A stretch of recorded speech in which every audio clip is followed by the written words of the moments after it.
Blending modes explained. Hey there, let's talk about blending modes in Photoshop. I've already mentioned them, but let's take it step by step and explore how you can use them to improve your projects. First, blending modes refer to the way pixels from separate layers interact with each other. The first way to adjust the blend mode is from the Layers panel here. By default, it's set as normal, and that means this layer won't interact with the one underneath. You have this project attached, and here you can see how every one of these blending modes changes an image. Here's the original one with nothing added to it. For all the other ones, I added a red rectangle above them, and I changed the blend mode. The rectangle's pixels will interact with the ones from the image. Our first blend mode doesn't work if we leave the opacity at 100%. It shows us the layer above, and that's it. But if we lower the opacity, notice how the image dissolves. I grouped these on the canvas based on how they're separated in this list. As a general guideline, this second row tends to darken an image. You can predict that based on their names as well. Darken, multiply, burn, all those imply a darker outcome. The next set of 5 blending modes lightens an image. Again, their names suggest that too.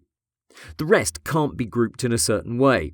Maybe the fourth group can be called the weird kids on the block due to the extreme results we're getting. As you use this more, you'll get more used to them, but frankly it's hard to predict the outcome by simply seeing the images side by side. Most designers click once in this drop-down and then scroll through them pretty quickly. Then you narrow it down to 1 or 2 blending modes and you decide which is best. And again, remember this is a showcase of these effects when you combine an image with a solid colour. If you combine 2 images, the results are very different.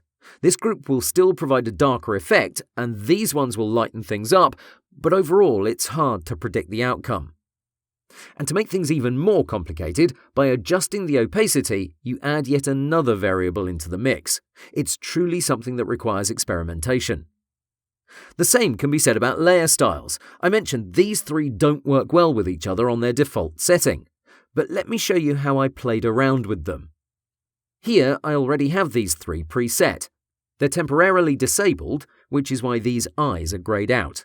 If we click to the left of effects, you'll see these styles become active. Let's see what's what. First, we have a colour overlay set on Colour Dodge, with blue set as the colour. If this was set as normal, we wouldn't be able to see anything else. Next, the gradient.